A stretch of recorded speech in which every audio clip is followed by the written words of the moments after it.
Bismillahirrahmanirrahim. Assalamualaikum warahmatullahi wabarakatuh.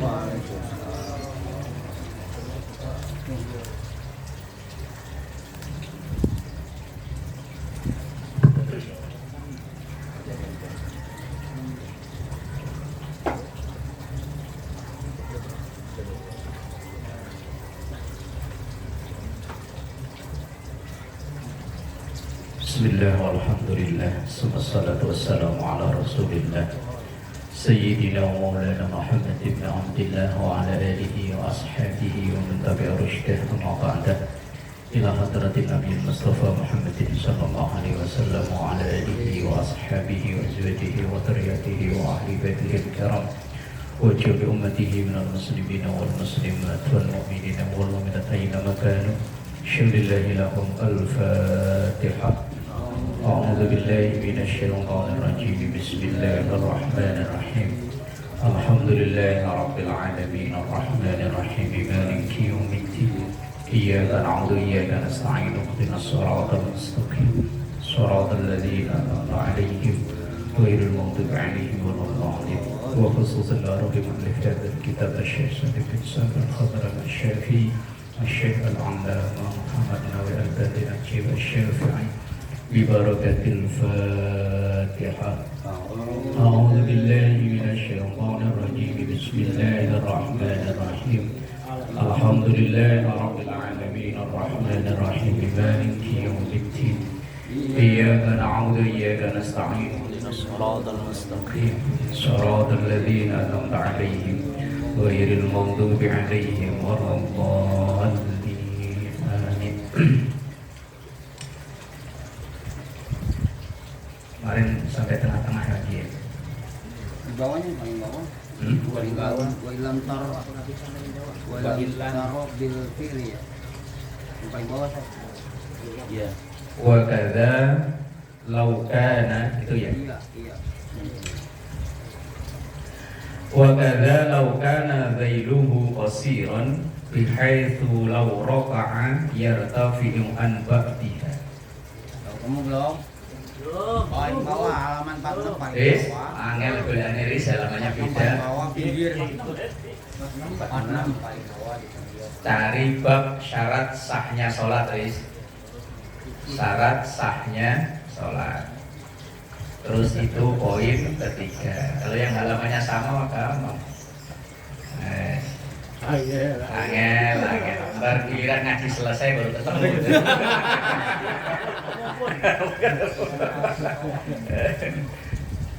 Syarat sahnya sholat poin ketiga yaitu satrul aurati, menutup aurat.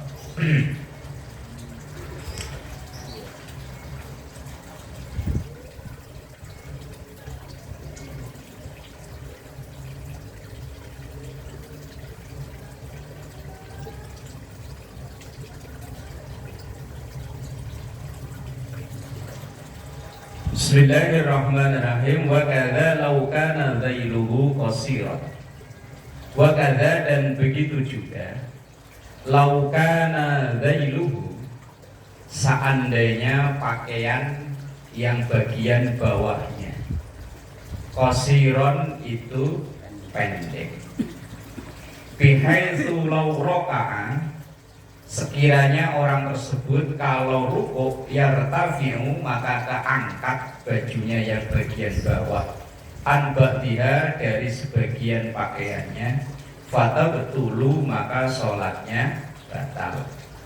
Ini kan bahasan yang memakai baju yang apa namanya nyetrit cingkrang kaosnya nyetrit cingkrang. Kalau pas lagi berdiri ini kan ketutup ya, tapi begitu ruko kan ini ketarik, keangkat, terus brutunya kelihatan. Brutu Indonesianya kok brutu? Celengan semar.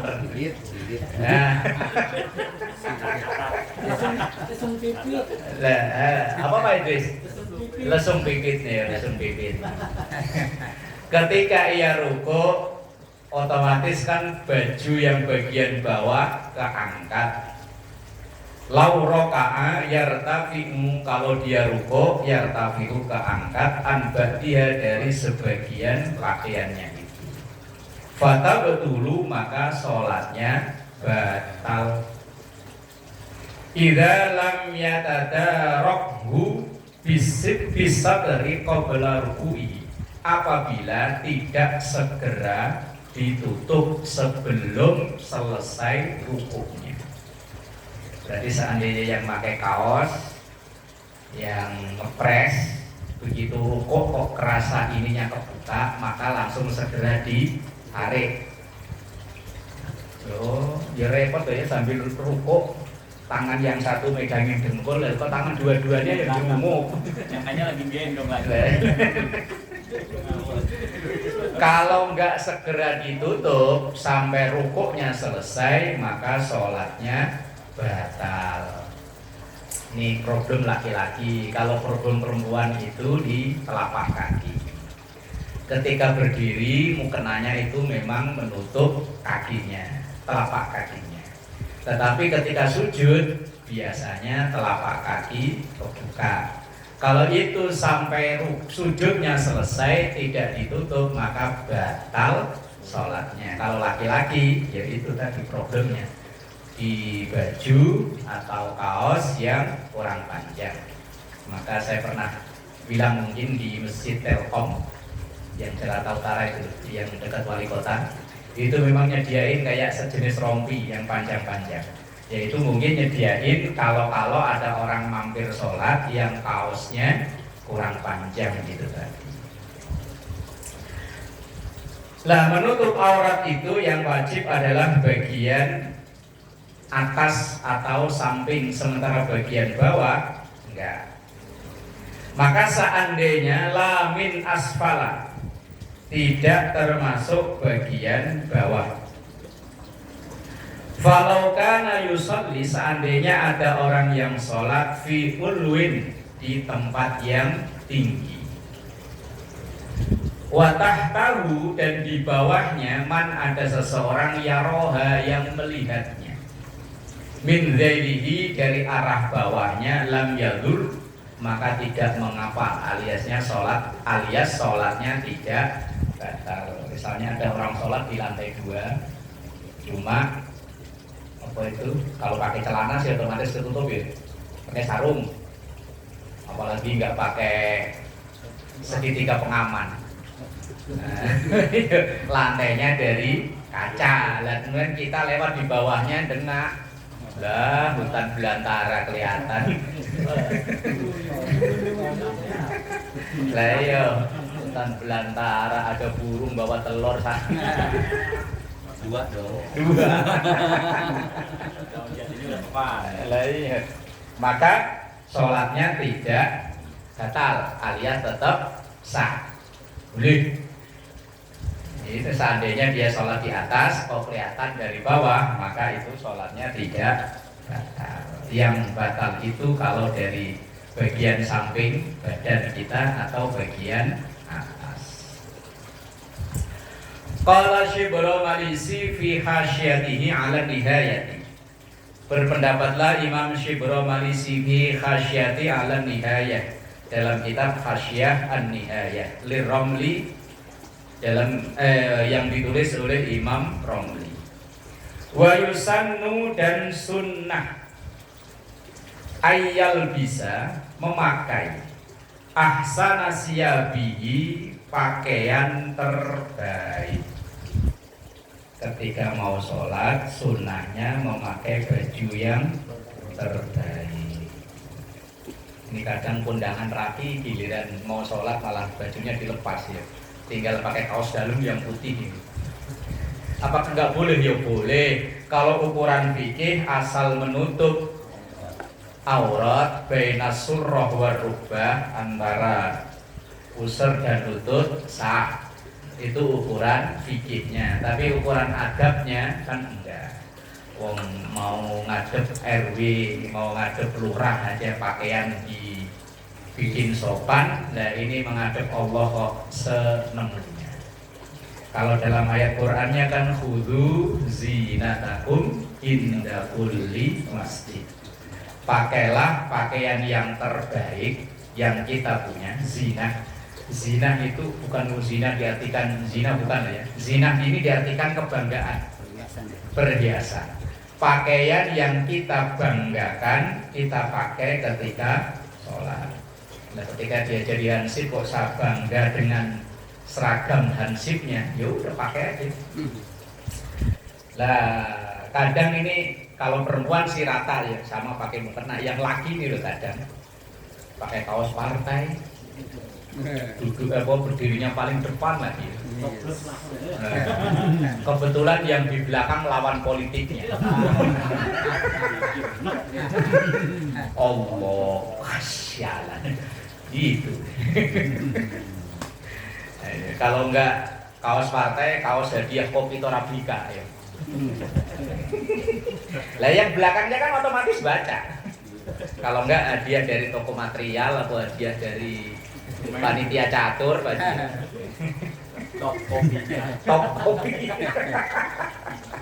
Dia sumber batu. Namanya pas lihat STM Satam.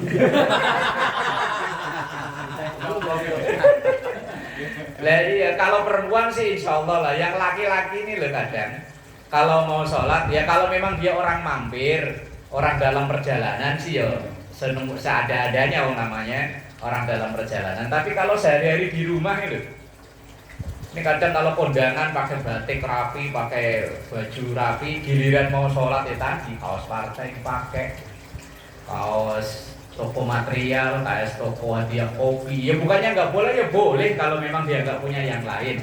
Tapi kalau itu tadi loh,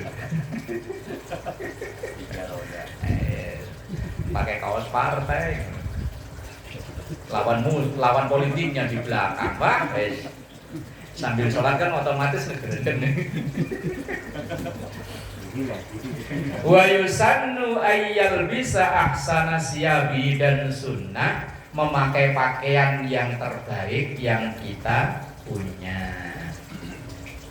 Wa yuhafidhu ma'a dzalika, dan menyertakan beserta itu itu maksudnya pakaian itu tadi, ala ma yatajammalu bihi adatan, yang menghias itu loh. Kalau yang biasanya itu apa? Sorban ya sorban, yang biasanya apa namanya? Yang di udeng-udeng.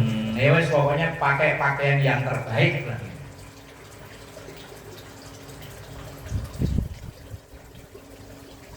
Walau aksara minasnaini, walaupun lebih dari 2 potong pakaian. Maksudnya pakai sorban dia, bawa sajadah dia, pokoknya yang terbaik itulah. Wa yatasarwalu, dan jangan lupa pakai celana. Lah kalau cuma pakai sarung, tahu ntar aja bocah iseng.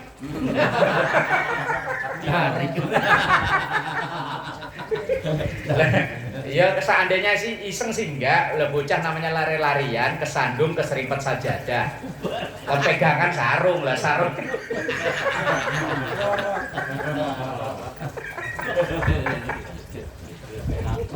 Lah ini nyuruhnya penulis kitab ini jangan lupa wayatasarwalu, pakai sual. Kalau orang Jawa sual ya, kalau orang sini celana. Nah ya kalau nggak pakai. Ruwiya an Malik ibni Itahiyah, diriwayatkan dari Malik bin Itahiyah, anna Nabiya sallallahu alaihi wasallam qala, bahwa sesungguhnya Rasulullah sallallahu alaihi wasallam bersabda, innal ardu, sesungguhnya bumi, tastaghfiru, memintakan ampun, lil musalli, untuk orang yang sholat, bisarawil, dengan memakai celana. Jadi buminya itu kalau orang nggak pakai celana kan bumi kan dengak ke atas ya, kelihatan. Wah, kelihatan nggak pakai celana. Nah, kalau pakai celana kan tertutup ya. Mana Ji?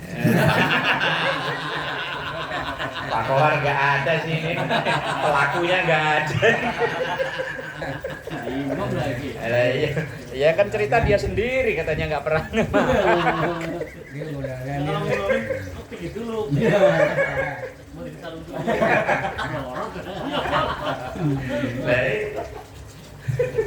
Lah ini anjurannya itu wayatasarwal pakai celana. Innal ardo tastaghfiru lil musalli bisarawil, bumi itu memintakan ampun operasi Pakai dia. Sore.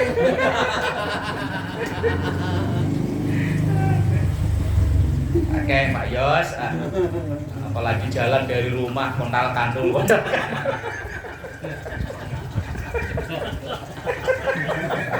Gandil. ntar bilangin Pak Kohar.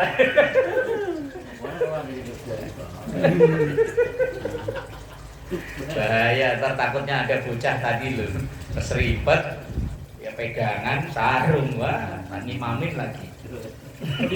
Dia lagi ngincup. Wa aulas satri, dan seuta-utamanya penutup aurat dalam sholat al-qamisu, gamis. Tapi ma'as sarawil juga sama, harus pakai celana. Cuman pakai gamis nggak pakai celana ya bahaya. Ntar takutnya lagi rukuk deh, belakangnya iseng sentil.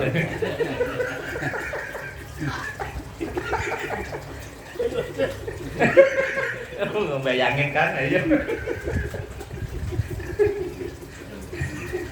Ayo. Gamis tapi diikuti pakai celana. Sumal qamis, kemudian gamis. Gamis itu ternyata bahasa Arab ya. Ma'al izari beserta sarung. Sumar rida, kemudian pakai selendang. Selendang itu ya apa? Sorban. Tapi ini kadang ya kalau kayak saya pakai gamis itu nggak nyaman. Saya pernah di satu masjid itu yang khotib kan disediain kayak jubah gitu. Saya kan pendek, jubahnya panjang.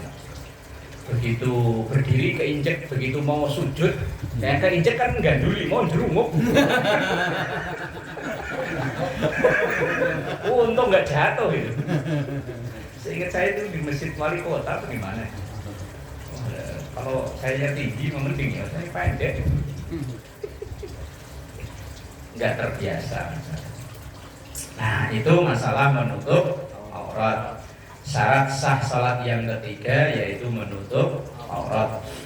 Yang wajib ditutup itu bagian atas dan samping.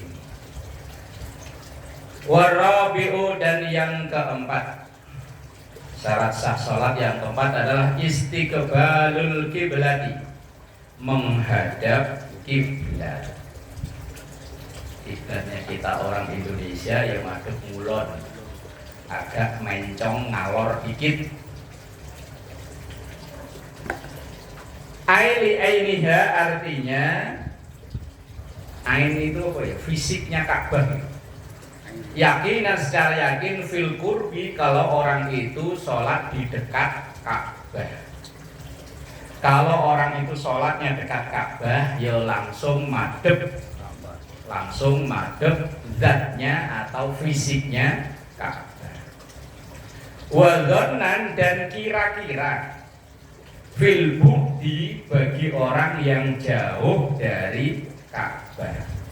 Ya, kayak kita ini kan ya kira-kira. Kompas itu kan ya apakah pasti benar? Ini kalau pakai kompas, kiblat kita kan ke sono. Ini di sini deh. Sono. Kalau pakai kompas deh. Tapi apakah itu pasti benar di bawah? Guys, pokoknya ya kira-kira ngulon, geser ngalor dikit kira-kira. Nah iya di situ kan wadzonan, dan perkiraan fil bukti, kalau orang itu posisinya jauh. Nah kalau dekat ya pas memang dia menghadap kiblat, menghadap Ka'bah. Tapi kalau memang jauh ya wis kira-kira. Ini kadang di daerah saya itu beberapa tahun yang lalu mau renovasi masjid total ya kayak musola kita ini.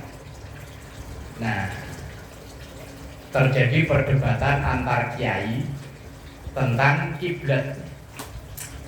Kiai yang satu berpendapat bahwa kiblatnya itu udah bener, wes pokoknya nggak perlu digeser.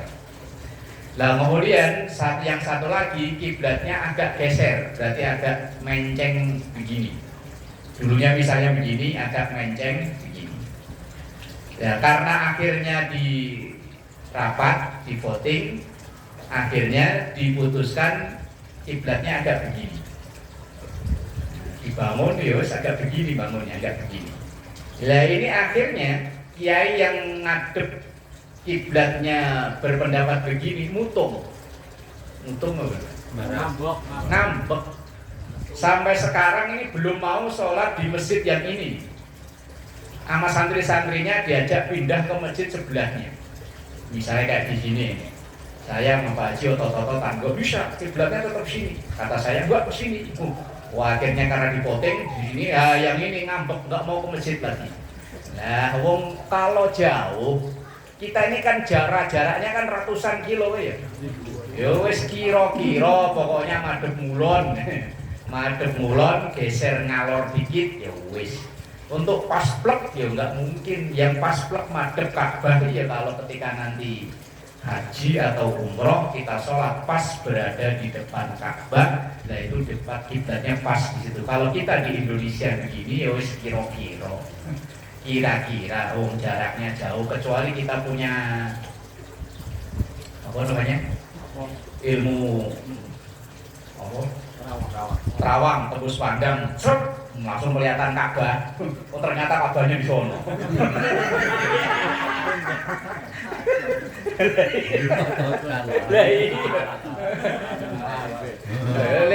Kadang katanya konon katanya ada yang sampai bongkar tempat. Lah kadang ngapain repot-repot bongkar? Enggak perlu, tinggal sajadahnya digeser. Repot-repot. Kalau enggak tinggal digaris. Repot-repot sampai bongkar tempat imaman ya. Kalau muhajirin itu udah mencong. Artinya mencong. Lah bahkan kalau ngikuti teori bumi itu bulat. Salat madhep ke sono sah enggak? Lah iya. Ikan teorinya bumi bulat kan ya? Lah iya kalau madhep sono, lah nanti kalau diturus itu kan nama tembus-tembus juga kan ya? Lah iya, kan teorinya bumi itu bulat. Lah kalau bulat itu madhep mana aja kan akhirnya ketemu kan? Lah iya, seandainya ada orang salat madhep sono ya ketemu ya. Sono ya ketemu, sono ya ketemu. Cuman kan ya cari yang terdekat ya. Terdekat kan sono. Kalau ngikutin teori bumi itu bulat. Cuman kadang namanya di media sosial ya wis bulat. Wadhalika lali jihatiha, bukan ke arah pasnya. Alas sahihi menurut pendapat yang sahih. Jadi orang yang jauh kayak kita ini ya nggak mungkin bisa pas plek, kecuali kayak tukang pakai ditarik benang ya bisa lurus. Nah ini orang di sini kira-kira. Wadhalika dan menghadap kiblat itu bisadri dengan dadanya, la bil wajhi tidak dengan wajahnya. Yang tetap madhep kiblat itu dada, bukan wajah. Makanya kalau ada orang sholat kok nengok-nengok, sholatnya tetap sah. Banyak gitu kan? Banyak ada orang lewat dilihat di sini. Sah, nggak batal. Ente pikir ini Iya. orang sholat tuh Yang disyaratkan menghadap kiblat itu kan dada, bukan wajah. Makanya ketika orang sholat kok ada yang datang sebelahnya, ada sebelah kiri. Tapi kalau nanya, Mas dari mana? Mas? Batal. Yang batal itu kan bukan karena nengoknya, ngomongnya itu loh. Pantomin? Pantomin. Nah ya kan gerakannya yang bikin batal. Yang wajib menghadap kiblat itu bisadri dengan dada, la bil wajhi tidak dengan wajahnya. Itu pun kalau berdiri dan duduk. Kalau rukuk dan sujud kan madhep ke bawah ya. Ya kan? Madhep kiblat itu kan ketika berdiri, ini kan sono. Dan ketika duduk, ketika rukuk, sujud. Nah, iya kan? Jadi orang sholat nggak selamanya madhep kiblat. Madhep kiblat itu disyaratkan hanya ketika berdiri dan ketika duduk. Yang hati-hati itu, termasuk yang membatalkan sholat itu kan geser dari menghadap kiblat. Hati-hati kalau pas salam. Salam yang pertama, kalau salam kedua enggak masalah. Salam yang pertama jangan sampai geser arah dada. Lah mau sampai madhep ke timur ya boleh, yang penting dadanya nggak geser. Lah misalnya palanya itu ada pernya, gitu. Ya boleh, yang penting ininya belum geser. Kalau salam ke kiri boleh, karena salam ke kiri ini sholat sudah selesai. Yang menjadi rukun dan masih disyaratkan menghadap kiblat itu salam ke kanan. Ketika ia mengucapkan sampai assalamualaikum sampai huruf mim, itu sholat baru dianggap selesai. Kalau baru kok dia ikut muter. Nah, kecuali kalau dia assalamualaikum masih madhep sono kan, sampai alaikum warahmatullah baru nengok, nggak apa-apa walaupun dadanya bergeser. Tapi kalau assalamualaikum kok sampai isinya geser, dikhawatirkan berubah dari menghadap kiblat itu membatalkan sholat. Itu kalau salam. Kalau salam kedua nggak masalah, salam kedua nggak dibaca juga nggak apa-apa. Di daerah itu kalau taraweh saking pengen ngebutnya, salam kedua kadang nggak dibaca kan. Assalamualaikum, langsung sholat jamiah, woi. Kalau di sini masih mending, ada sholat Nabi, woi. Nah kalau di kampung sholat jamiah, woi. Salamnya juga cuma ke kanan tok langsung. Ngomong apa? Apalagi kalau di kampung masjid sebelah, musola sebelah udah kelar. Wow, terprovokasi. Biasanya kalau kelar kan ditandai langsung tadarus. Itu kita sebagai makmum, al-muhajirin udah kelar nih. Langsung imamnya gasnya ditambahin.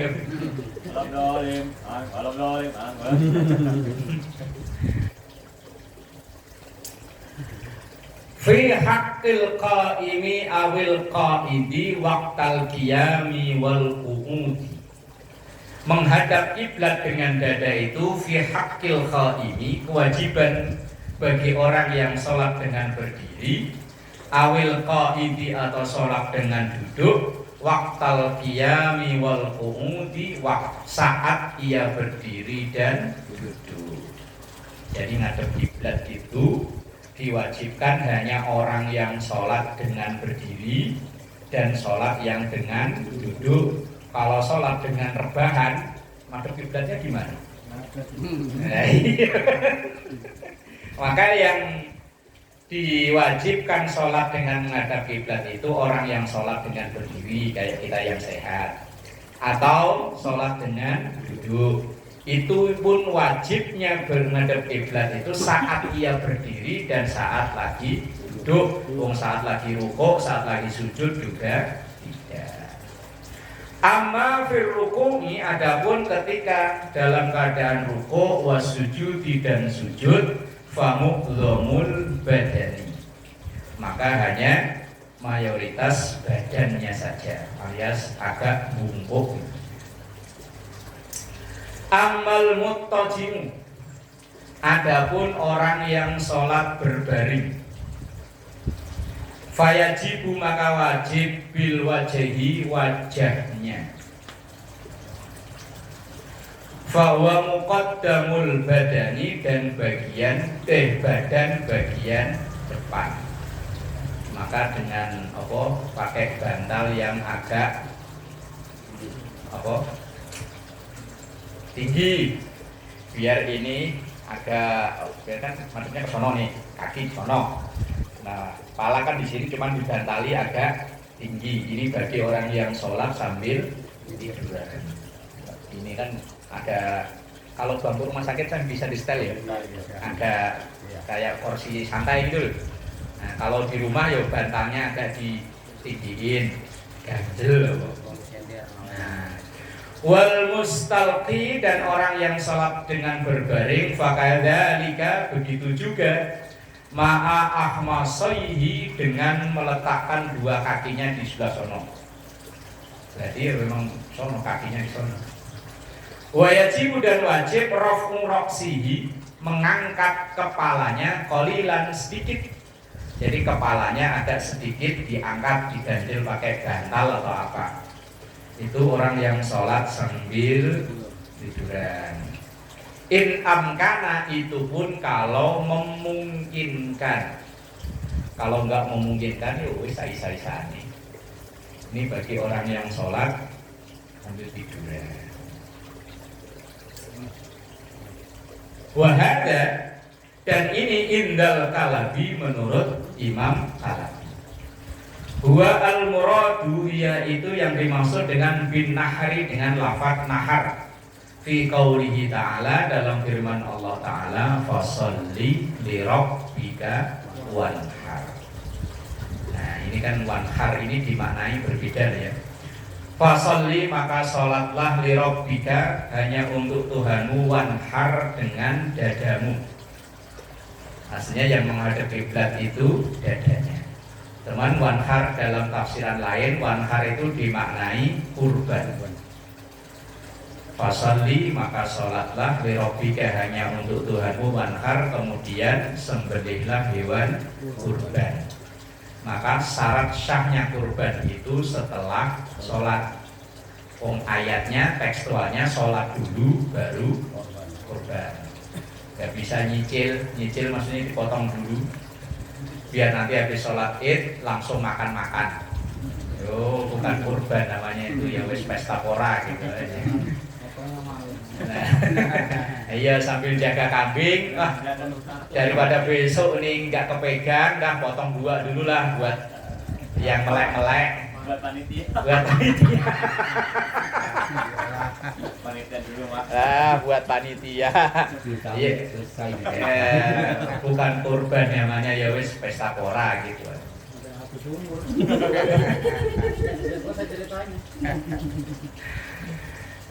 Tapi dalam konteks ini wanhar ini dimaknai dada, bukan dimaknai hewan kurban.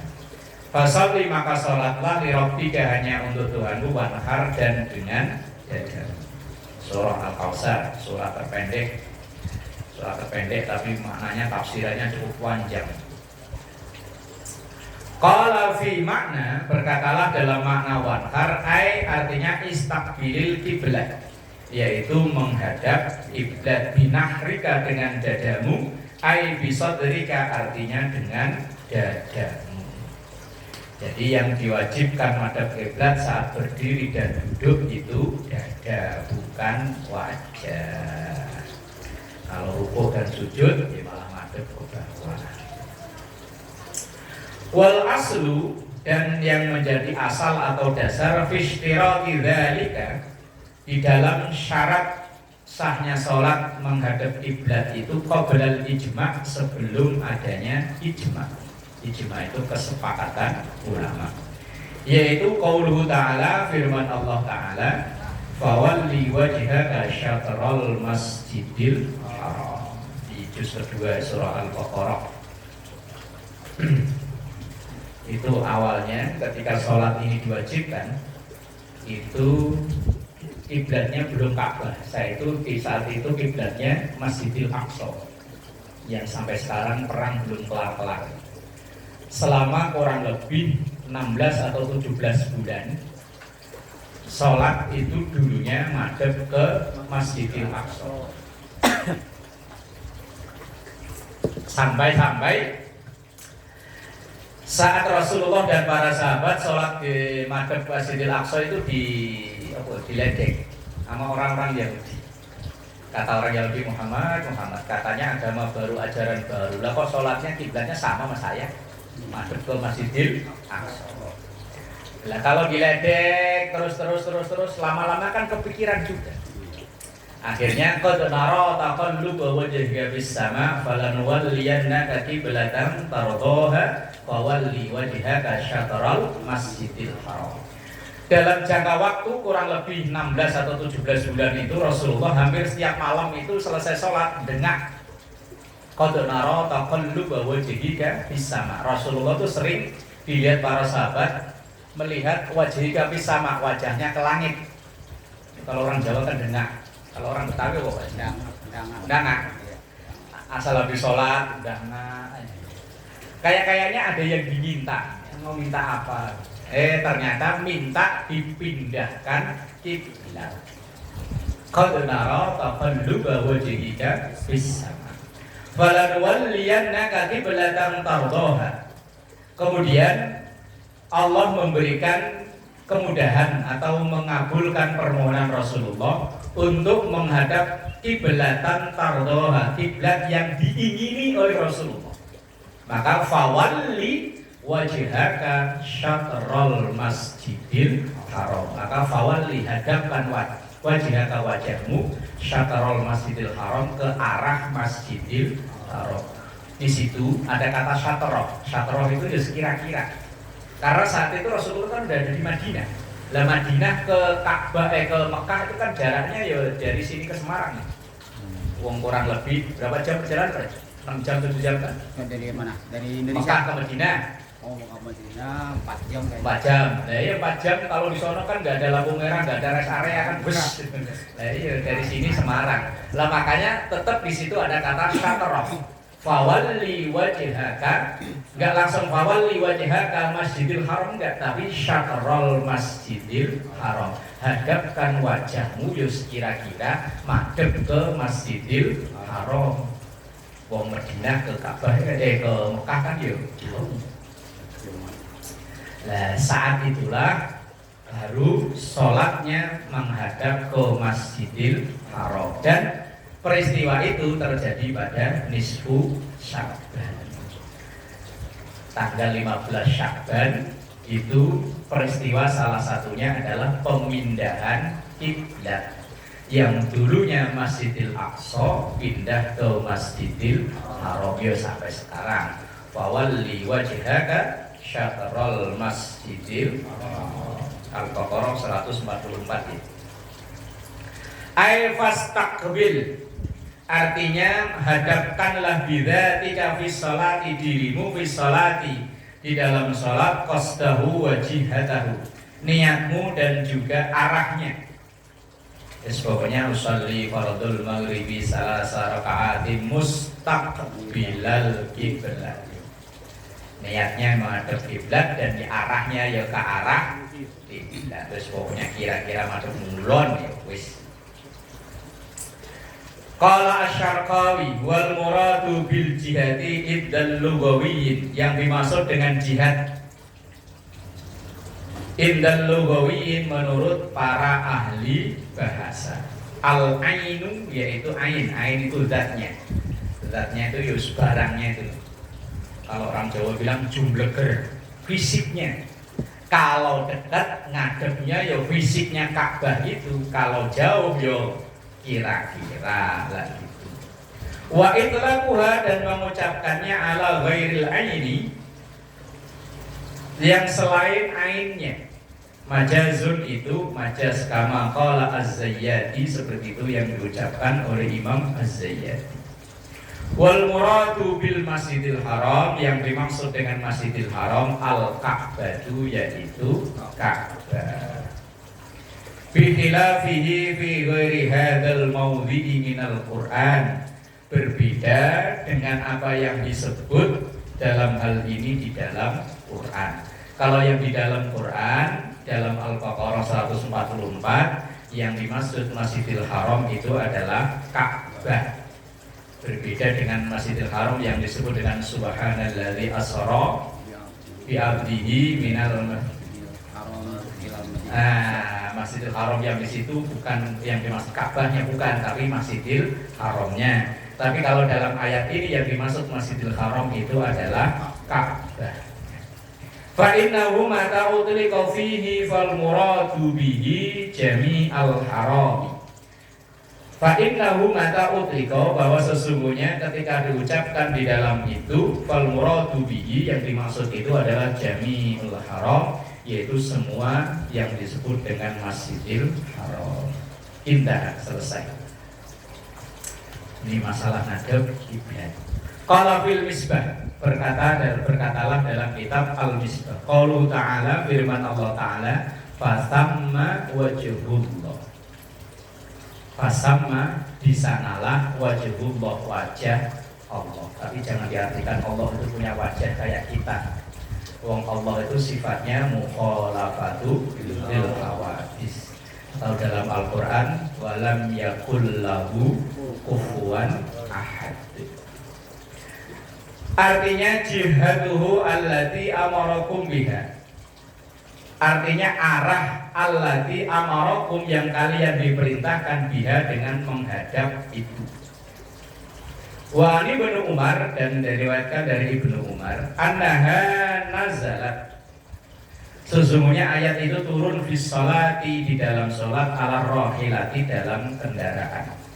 Wa an Atha, dan dari riwayat Atha, nazalat, ayat ini turun fishtibahil kiblati, ketika bingung menentukan arah kiblat. Artinya begini, ketika seseorang sholat, kalau sekarang sih nggak masalah sebetulnya ya, udah ada HP, ada kompas. Kalau dulu kan kayak saya nih, di Jakarta itu sering bingung, kiblat itu sering bingung. Saya kalau di daerah Cilincing, daerah Kalibaru, itu perasaan sholat kalau nggak madep ngalor, yang menghadap ke timur. Perasaan saya, begitu datang sudah sholat madep ke timur. Perasaan saya, ini kan saya yang salah kan? Di sini nih, kata saya, barat itu sono. Iya, sama. Sama ya? Iya kan? Sampai mana deh? Sono, ya kan? Beda lagi. Pak Yosef mana? Bener sono berarti ya? Karena laut gitu tadi. Lah iya, kata saya barat itu sono, kata saya nih. Karena ada laut. Lah iya, kata saya barat itu sono, kata saya. Cuman kan yang bener barat itu sono kan? Iya. Kalau Pak Yoko mana? Loh, beda lagi kan? Mana Cak? Barat Cak? Loh, ya sono. Pak Parti mana Pak Parti? Oh bener sono, Mbak. Ya kan? Oh no. Ya kan? Kita ini kalau di kampung halaman kita kan dari kecil diajarin sama orang tua barat sono. Cuman begitu kita pindah tempat, saya di mertua saya itu 180 derajat.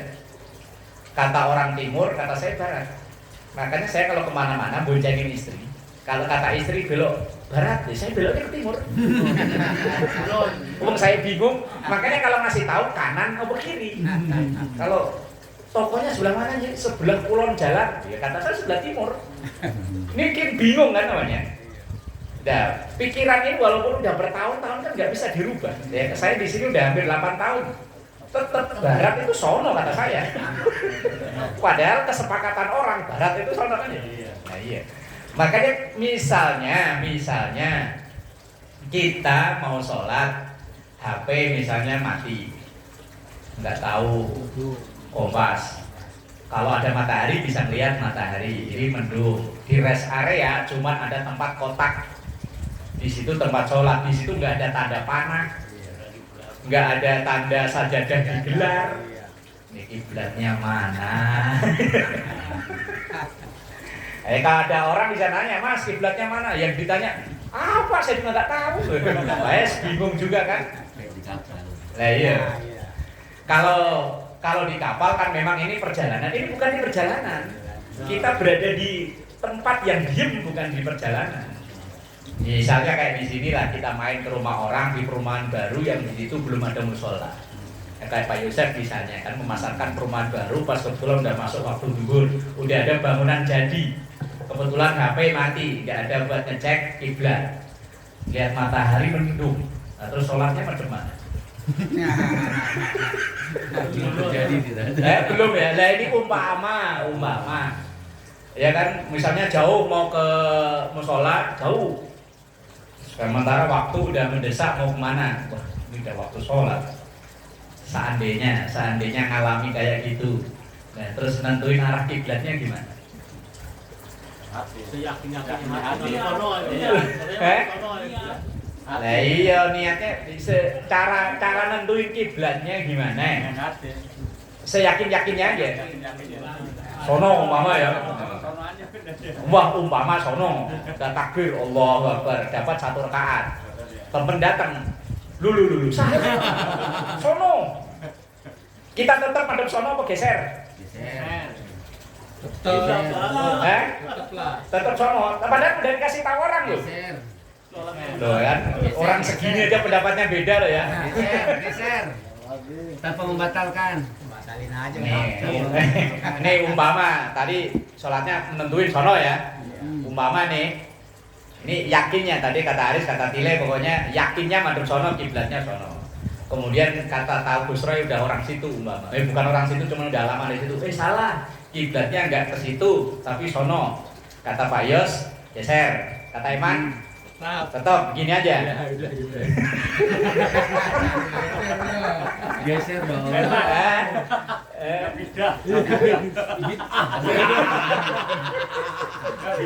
Sholat itu jangan banyak gerakan. Batalin bentaran dulu. Daripada kata yakin diterusin. Gimana nih? Geser. Man? Tetap udah Tetap. yakin. Gus Rai mau dukung sini mau dukung sono? Sini. Enggak ada temen loh, Man. Iya nih, udah dikasih tahu orang nih. Tetap madep ke sini apa geser? Geser. Luman enggak ada temen loh, Man. Udah. Pelin-pelan udah, Man. Kalau saya batalin. Lah sholat nggak kelar-kelar, ntar ada baru takbir ada yang ngasih tahu salah lagi. Ini rakaat yang pertama sah sesuai dengan keyakinan kita. Dalam kaidah fikih dinamakan al-yaqinu la yuzalu bisyak. Keyakinan kita untuk menghadap kiblatnya sini ini udah sah. Walaupun tadi ada yang ngasih tahu, maka ketika ada yang ngasih tahu dan kita yakin bahwa orang yang ngasih tahu ini lebih tahu daripada kita, maka kita geser. Tadi nggak diulang ya, Bro? Enggak, langsung. Tapi jangan geser sajadahnya, udah orangnya aja yang geser. Oh salah ya diulang. Kalau ngangkat sajadah sama karpet-karpetnya yo batal sholatnya. Udah, madep ke sini, ya kan? Kemudian datang lagi yang ngasih tahu orang lagi. Bukan salah lagi. Nah, ada orang lagi, mandornya misalnya, mandornya kan yang lebih lama nih. Iya. Woi salah woi, kiblatnya nggak ke sini, sono. Nih, geser apa tetep Man? Geser. Geser. Nah, karena yang ngasih tahu mandor kan. Geser. Gajian. Begitu ini udah tahu sini ada orang asli orang situ. Ngawas. Ngasih tahu, woi salah Mas. Kiblatnya sono, madep sini. Berarti seandainya ada orang sholat 4 rakaat dengan 4 arah sah. Kalau memang awalnya dia tadi meyakini bahwa kiblatnya ke sini. Kok ada yang ngasih tahu yang kita yakin orang itu lebih paham dari kita, maka kita ikuti ini. Nah, ada lagi yang datang ngasih tahu, kita yakin dia lebih. Kalau kita nggak yakin dia lebih tahu, tetap di sini. Tapi kalau kita yakin, wah itu mandor, orang lebih lama di sini, puter. Nah, orang asli. Orang asli kan lebih paham kan. Orang Pulau Jahe ini orang asli. Mandornya orang Lampung ya. Pendatang itu. Pendatang. Ada. Ntar ujung-ujungnya beda itu, San. Ntar ujung-ujungnya yang orang yang aslinya ngasih tahu, bagus cuma di sini. Oh, sendiri dia bagus cuma di sini. Gatal. Ini keterangan ada dalam kitab Fathul Wahab. Seandainya ada orang sholat dengan didasari keyakinannya dia ternyata kiblatnya keliru, kemudian ia bergeser kiblat sampai 4 kali dengan 1 rakaat 1 arah, maka tetap sah sholatnya. Kalau saya hanya 2 kali pernah, 2 kali geser maksudnya. Awalnya dari sini ke sini, udah, karena udah nggak ada yang ngasih tahu lagi. Ini ceritanya saya lagi main ke rumah ke kontrakan temen di daerah Cipayung, dekat pelatnas bulu tangkis itu. Nah dia kan kontrak di situ. Kebetulan ya tempat sholatnya itu sajadahnya dicentelin gitu. Dia keluar nyari makan, saya tinggal di situ mau sholat asar. Ini kiblatnya mana ya? Kan dulu HP baru Nokia 2300 yang paling bagus. Ya, poliponik ya. Lah yang poliponik tuh 2300. Akhirnya saya berkeyakinan bahwa kiblatnya sini umpama. Nah, salah dapat 2 rakaat pas tahiyat awal. Begitu tahiyat awal, ini datang temen. Wah, kiblatnya salah. No, ya, akhirnya ke sini. Ya sampai selesai cuma dari sini ke sini. Itu pernah saya ngalami kali itu. Tapi kalau sampai 4 belum. Hubung-hubungan. Sono, Sono, tapi dia di belakang. Sono. Di belakang ngujukinnya ya. Kalau di depan enak sono mas. Ayat fasamma wajhullah, di sanalah wajah Allah itu turun ketika seseorang bingung menentukan arah kiblat. Walaupun kiblat yang pertama tadi madepnya ke sono, mau ke sono tetap sah. Kecuali orang yang sudah yakin kiblatnya ke sono, ke sono, jangan geser-geser wong dia yakin. Maka kalau masalah kiblat ya enggak usah tototan, kadang mau tototan sampai masjid tadi itu sampai ngambek enggak mau ke masjid. Wong kita bukan berada di depan Ka'bah pas ya wis kira-kira. Sama ini saya tanya lagi ya. Misalnya kita sholat ke 4 rakaat ya, baru 3 rakaat kita salam. Begitu kita salam, yang tahu kita lagi sholat bilangnya kurang 1 rakaat loh. Padahal kita udah salam kan. Itu mau diulang lagi ya? Apa kita diri lagi? Diri lagi boleh, tapi lebih afdol diulang daripada kita ragu-ragu. Nah itu misalnya waktu udah mepet nih, kita mau ditinggal nih, kalau kita mau buru ditinggal. Sedangkan udah 3 rakaat kita assalamualaikum ada sebelah kurang 1 rakaat loh. Lah tinggal balikan ke keyakinan, kita yakin nggak kalau kita salah? Ya kita ya namanya sholat. Kalau kita yakin bener ya wes nggak usah diulang. Tapi kalau ya salah nggak ya? Salah nggak? Wah ya wes. Kalau ragu-ragu ya ulang murah. Iya, kita mau buru-buru. Kalau kita ulang lagi ditinggal sama bis. Gimana? Yo, apalagi orang apa dalam perjalanan kan boleh kosong sholatnya. 2 aja ada bonus. Kan kemarin ngaji Muhtarul Hadis termasuk khairu ummati. Termasuk umat pilihanku kalau itu dalam perjalanan safaru kosoru. Kalau dalam keadaan musafir dia kosong. Wa yajuzu tarkul kiblah wallahu a'lam bishawab.